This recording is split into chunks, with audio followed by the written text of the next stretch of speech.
we'll go and get things started. We would like to welcome Jordan Spieth to the AT&T Pebble Beach Pro-Am. Jordan, welcome, making your season debut. Just want to start off with how is your wrist feeling since we've last seen you? It feels good. I'm, as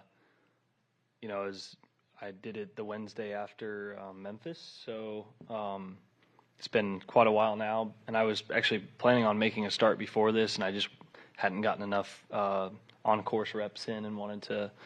I was just kind of up in the air, and then ultimately, this was always going to be a good place to start. And I got a couple great pieces of advice before and during recovery, and one of them was that no one's ever come back too late from a surgery. So I kind of took that to heart, and as much as I wanted to just start getting out there, I'm glad that I've waited till here. And but yeah, things feel really good. I'm very pleased with how everything's gone. It's I wake up, it's a little tight still after putting it to use a lot the last couple weeks to try to get ready.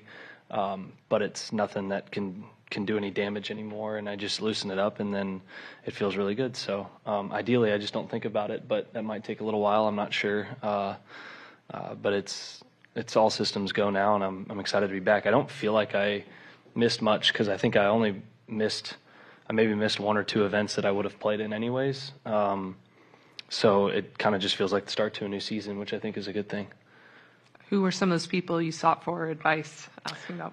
There's a number of golfers that have had that or similar type operations, and then a couple tennis guys, a couple baseball guys, just some guys who had reached out. And I think biggest thing was one of them was to take your time with it. Another was to make sure that you're not losing your posture. So I had a cast from mid bicep down. Luckily, it wasn't around the shoulder, so I was training, my scaps and shoulders even from like day 5 or 6 on, just to make sure that you don't, you get atrophy obviously through your arm, and that strength naturally will come back once I'm able to get to that phase of the rehab.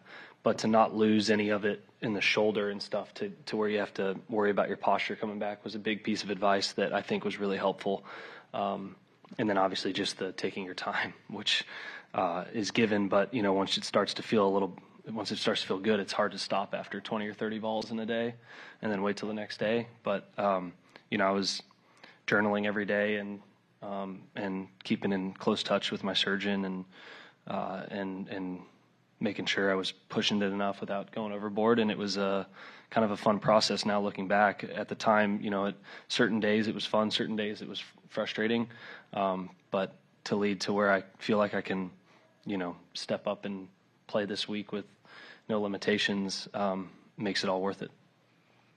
Beautiful place here to be making your season debut where you've had success. Just got done with the practice round. What are you seeing from the course for this week?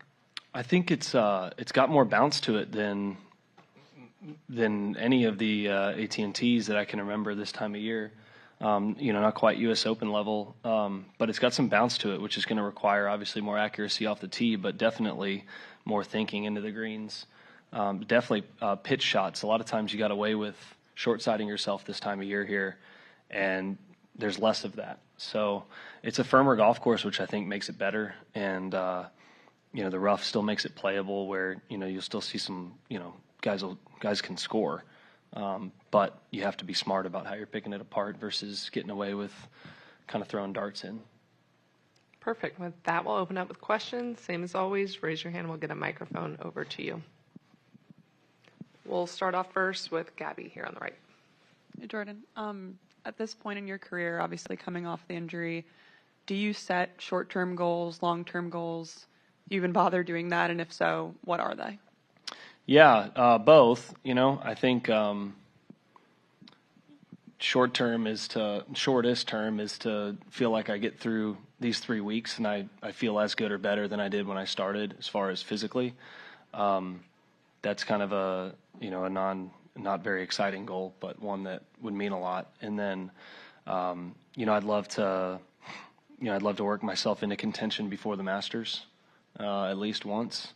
And then, maybe a lofty goal this year would be to make the Ryder Cup team. I don't have a lot of points off of last season, so given the level of competition on the American side, it's on the points list, I'm going to have to do some really good things in some really big tournaments. So that would be kind of an ultimate kind of year-end goal for this year, would be to make that team. And then a lot of this has been kind of a 10-year outlook. I think if I try to make this year, coming back from this, a must play well, I'm just going to get frustrated because, even though it was a while ago, I haven't really been playing, golf and obviously competitively, but even playing, I haven't played many rounds since mid-August just because of the process. So, I think looking at it from a long-term view as I step on the first tee, take it shot by shot, but,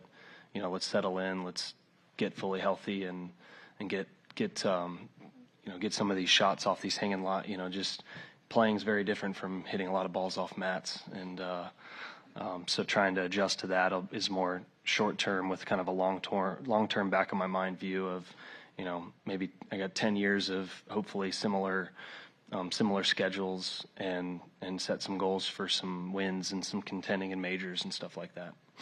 What does the road to achieving those goals look like, both on the course and off the course for you?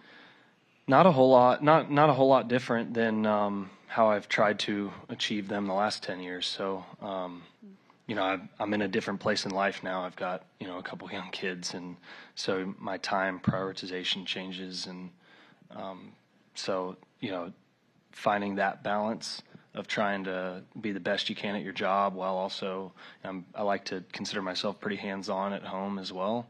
So that's different. So it just means any of the rest and TV watching I used to do back in the day, that's kind of done with. But that's fine. It's all replaced by stuff that's better. So I think, I don't think I need to change a whole lot. I think getting healthy and then getting some confidence, I was able to work on some things in the swing kind of in a way that I hadn't worked on them since I was 13 years old, where I had this wet concrete to try to mold some things, get out of some bad habits. And, that's still a work in progress, but I've made a lot of progress in the couple months that I've had to do it. So it took me 6+ months back then, if I remember, when we talk about it, when I talk about it with Cameron. And, so this is a different level to have to get to. So, but I'm really proud of what we've done. So it's stay the course, and, find the right time management, really. We have James, and we'll go to Dan. What specifically were you trying to fix with your swing or tweak with your swing in the last couple months? Well, it was kind of needed to fix. I honestly, it's my hand path. How I used to carry the club steeper going back with my hands kind of traveling a little bit deeper. So doing that, and then combining that with what's necessary to turn it around to line it up at the ball. So I had gotten, high hands that dragged on a lot longer. And so a lot of my, wedge play, some of my finesse shots and stuff, suffered. You could still drive the ball well doing that because you have enough time to make up for it. So it was mainly that, which, to me felt like a big shift.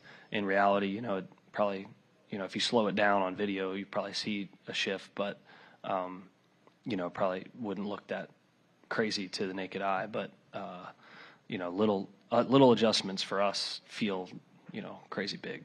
And then how challenging is it, I guess, psychologically, when you've gotten used to feeling pain throughout the swing? How challenging is that to sort of return to pain-free, doing those same movements that might have been causing it? Yeah, I never felt pain during the swing, or I would have done something the second I did. So that part, I don't have to, the psychological part was done when it was hurting to hit a real ball and having to kind of push through a little of that week 12 to 16 post-op.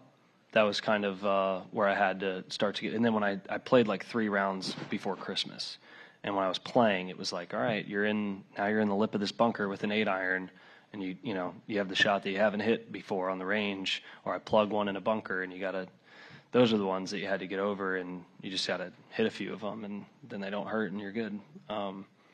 But that was all post-op. Dan?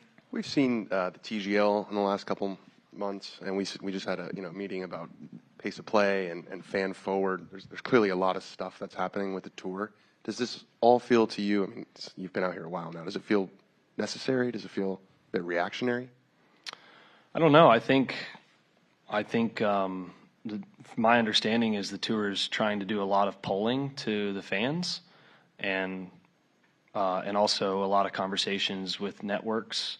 Obviously linear television's changed from the last time a deal was done till the next time a new thing could happen. So, trying to figure out what's the best product that we can put forward, whether it's on the course here or it's through other, different things like TGL, and how do you reach a different audience? Some people who love this product, may not take into watching TGL, and then I've talked to others who have loved TGL that may not tune in on Saturdays and Sundays to PGA Tour rounds. So I think just broadening that to kind of bridge the gap and invite some new fans in. But my understanding is they're doing the right things as far as who they're talking to, how they're figuring it out, and then open to adjusting, open to making changes quickly to just try to get to what's the best product we could have. Is it all quick or reactive? I mean, it's been a long time of the same thing. So at some point, you got to make changes and be open to it. And is that now? I mean, it seems like guys that have wanted to do TGL are loving it. They're loving playing in it. They say it's very different, but it's also super fun. So, maybe it should have been done sooner. So you could argue that too. And then the tour is said that the players are leaning in a way that they haven't before. Do you sense that among your peers? Is that I think it's ownership or? I think it's yet to be seen. I think it seems to have started that way, more recently, and hopefully guys continue to do that. And I need to be one to do that too. It's important. I think, it seems that it's been that way the last few years versus maybe the 10 years before that, but that's about the only perspective I have. What do you think you have to do? I think, again, it goes back to, I would let the numbers tell me, to be honest, what's going to be best, and, to maximize kind of not maximize, to kind of, make the product the best it possibly can. If somebody tells me that, and I see the data that this is better, or if you're looking at a tour championship format and you're like, okay, the network's like this, what do you, I've already been asked, what do you think about these few models? And I give my opinion on it, and my opinion may not be what others are and what the network, and that's great. And I'm open to any or all of it. But having said that, still, my favorite thing to do is to play against the best players in the world on the world's best golf courses and play 72 holes and come down to Sunday on the back nine and win golf tournaments. So as long as that's not changing a bunch, then, this other stuff, pick and choose what you want to do and try to help grow the sport. Dylan and then Ron. I guess regardless of injury, what's different about starting a new season? And I guess what are you excited for in a new golf year? Yeah, I think it kind of depends, because if you come off a great year, it's, you want to feel like you just step right back into it. And if you came off one that, wasn't your best, then, you want to wipe the slate clean and feel like a total fresh start. You want to get your stats going early. You want to be hitting a bunch of greens. You want to be, making the game as easy as possible to step in. And then the courses are all different, right? You start in Hawaii, it's just a totally different mindset than starting here, right? You have like some of the biggest greens, and then here you have some of the smallest. So, they play quite different. Obviously, the weather is a bit different. So I think it kind of depends. But I think, one similarity is that, there's going to be a little bit of rust. There's one, even if I played every day from, the second you finish Tour Championship till now, tournament golf's tournament golf, and a pin's tucked somewhere that you're not used to it at home, and you make a mistake that you shouldn't with a club you shouldn't, and sometimes it takes, a round or a week or a month to settle into making the right decision and fine-tuning and kind of scraping some of the rust off. So that's the one thing that's similar no matter where you are. Ron, go ahead. Jordan, you've played here more than just about anybody. What are your favorite couple of holes at Pebble and why? It's hard. It's hard. I mean, I think one of the most underrated, well, I don't even know if it's underrated, but one of the most underrated holes, one of the most challenging holes we play all year is number 5. That becomes one of the harder par 3s that we'll play. Most of the other ones are also Nicklaus designed holes.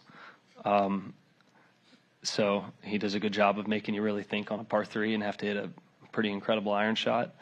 But that stretch of 4 through 10 is just as good as it gets in golf, and it's so awesome. The 7th hole could be one of the easiest holes to par, relative to par on the course, and it could be one of the hardest just on a given day with a wind condition. And then that 8, 9, 10 stretch is extremely challenging. So I think one of my favorite holes in golf is number 6 because it's so dramatic. It's a long answer, but 4 through 10. We have Doug here, and then we'll go to Adam. What did you think of Justin's letter?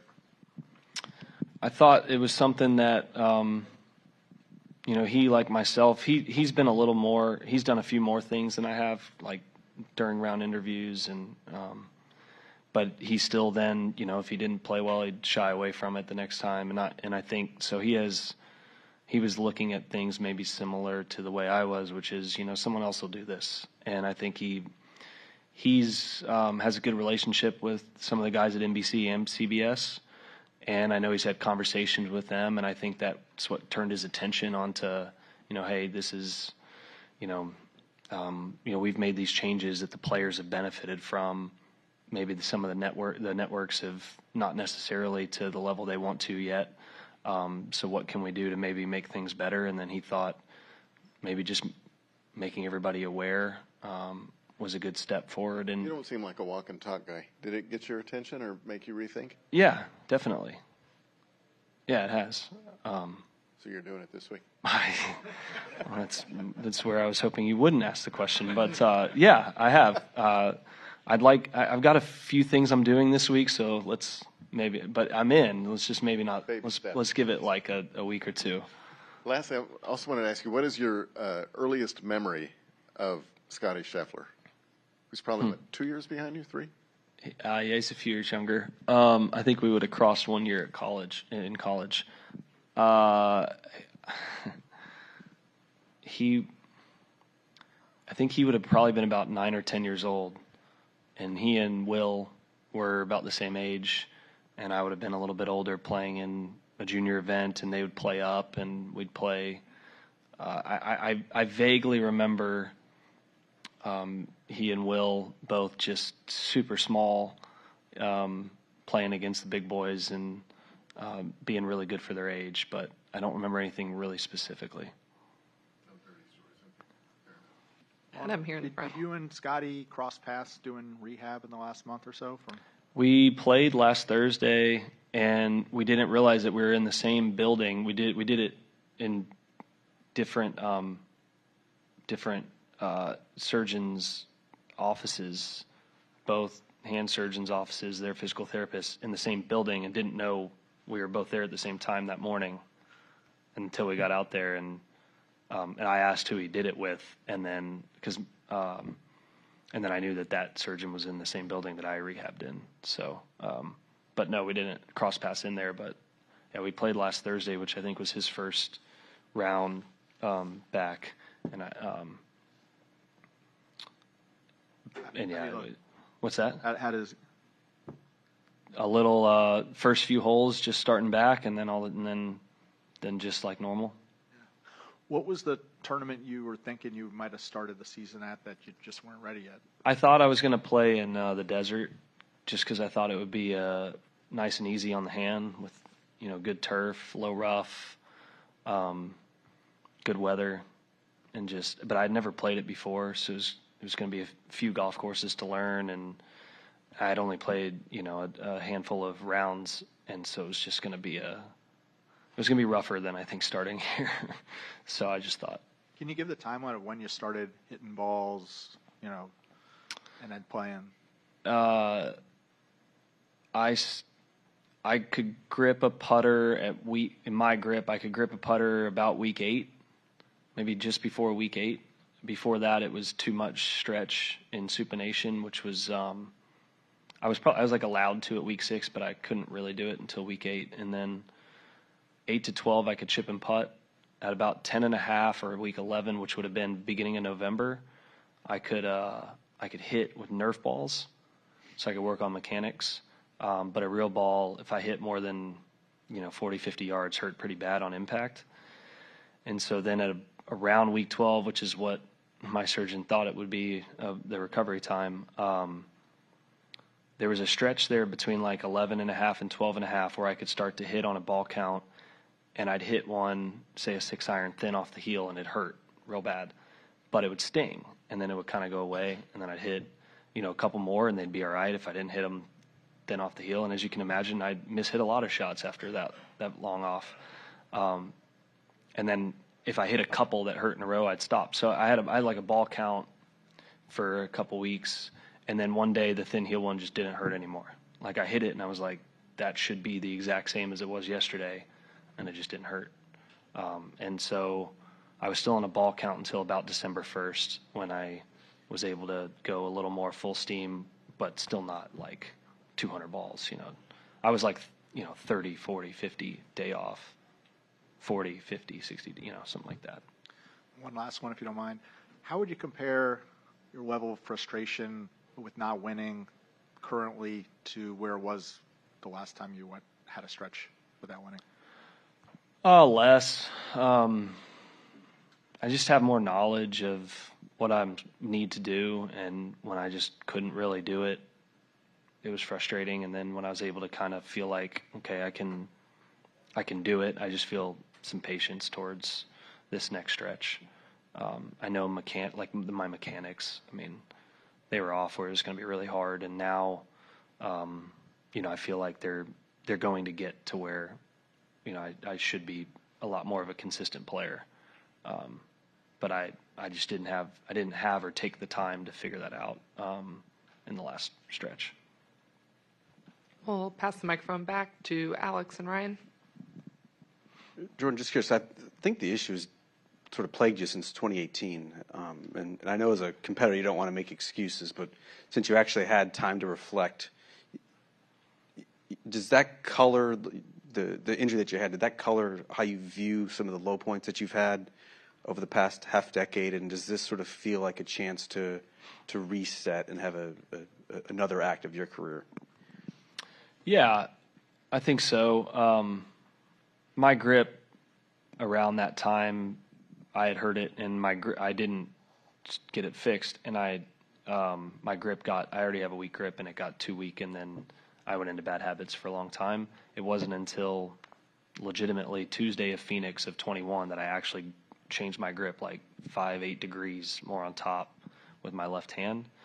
And that was 2021, and I played well, decently well for a few years. And then, then this happened May of 23, and then it was just kind of, whether it was affecting it or not, I'll never know. But it doesn't really matter now. So, yeah, I think, a lot of it was on me and my stubbornness and maybe my inability to understand really what was happening. And then, but I think now I have no limitations, and ideally I just feel like I can just be consistent again. Results are results. Results come once one drops or you're in contention enough, it goes your way. But just being consistent, just stepping up and knowing I'm going to start the ball right there, and, that may lead to 69 that day, it may lead to 65, maybe 74, but, I know that the next day, I know what to improve on. Just a lot of less guessing, more confidence in what I'm doing and sticking to it is really what I'm looking forward to. We'll finish up with Alex and then Gabby. Expectations. How much have you thought about what you want to do? And you talked about a 10-year plan, but how much have you thought about what you want to do, and how do you see this timeline going in your mind? Yeah, I think that's going to be the hardest thing for me, is managing that early on. You know, how much patience will I have if, you know, I wouldn't be surprised if I have, you know, if I'm in the top 10 entering Sunday here, but you know, my expectation is to, I wouldn't be surprised if I'm not. You know, I need to get into some rounds. You know, I want to win the golf tournament. Don't get me wrong. And am I hitting shots when I swing it the way I want to that can produce a winning score here? Yeah, absolutely. But I think managing him early is going to be really important. I don't feel that I have any from the outside.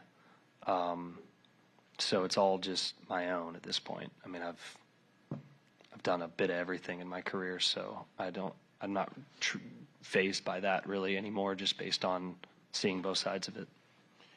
The last thing, we were in a meeting before we came in here with the tour about this fan forward thing, and it seems like all of a sudden there's a recognition that there's fans and they have a complaint, and we should act on that complaint or that issue. Is that how you see that? And are you concerned at some point maybe the fans are going to be driving this train and maybe they shouldn't be? No, I don't necessarily feel that way. I think maybe the reason that you had the meeting or anything needed to be mentioned is probably because there's been more change in the last couple of years than there had been in 30 years. So you see a reaction from it, and the fans are extremely important in, you know, obviously in how to help adjust to make the product the best going forward. But they're one of the things. You obviously, you know, I mean, I feel like the players have had a lot of control in everything that's happened. So, you know, where's the scale on, you know, on network, media, fans and players? You know, maybe the scale's tipped one way and needs to just kind of even out, and maybe that's their way of doing so. I'm a little bit less involved since Jan 1 than I was before, so I don't have a truly definitive answer because I wasn't a part of anything that was the reason for them having a meeting with you guys. But, you know, the scales need to be, you know, as efficient as possible in what's being adjusted where, and maybe we had the scale tipped one way, and there's been a lot of change, so there's going to be more reaction than your typical year. I just want to make sure, when you say change, is that definition of live? Well, no, I'm just saying the PGA Tour has changed into elevated events. You've had TGL launch. You've had obviously Live, but yeah, there's been, and then within Live, there's been deals made, deals not made, deals made. You know, and then you know, hopefully at some point the fraction now is solved the right way, and that'll obviously, I think, help the fans' perspective from what I hear. And then what's the best product going forward, and the way to figure that out is going to be some combination of I think the three things I mentioned. All right, we'll wrap up with Gabby, and then Mitchell finishes off. Jordan, one of the things people are talking about with improving the product is hearing more caddy-player conversations. Obviously, you and Michael have a very entertaining relationship out there. Yeah, it's not for me. That was not directed at me. I think we have enough of that with ours. Do you ever talk about, like, with Michael, like how, you know, animated and kind of entertaining you guys are out there? Is that a conscious thing? Not really. I mean, all of it's just. It's not a show like that. I just, you know, it's what I used to say to myself before I had a caddy that I just say out loud now. So I just get really into it and get really involved, and he's my guy. So so it's led to some fun stuff. So yeah, I mean, I think I'm too close to it, so I don't know if that's something. If people want to hear more of that, then they'll stick a microphone in there, but there's going to be some guys who aren't too happy about that. And wrap up with Mitchell. Jordan, can you take us through your unique bag this week that you're showcasing with AT&T, and some of the things it features on the outside, or what's special about it to you or just in general? Yeah, I've had a lot of really cool golf bags here. This one this year, you know, it's a big commemorative 40th anniversary. of the AT&T here at Pebble Beach. So there's an ode to the Birdies for Students that AT&T does on 17. On the 40th birthday, it's going to be a $40,000 donation. Just a lot of ode to the 40th year. And then I've got some really cool stuff around the area. We got 17 Mile Drive on there. There's a patch for the year that I won. There's some Caddyshack references. Bill Murray's obviously been a big part of this event. So it's unique. There's a lot of cool details on it. I get some awesome bags, but this week are about as good as it gets. This week and the Father's Day ones, I always try to keep all of those. Yeah. Perfect. Thank you, Jordan, for the time. We appreciate it. Thank you.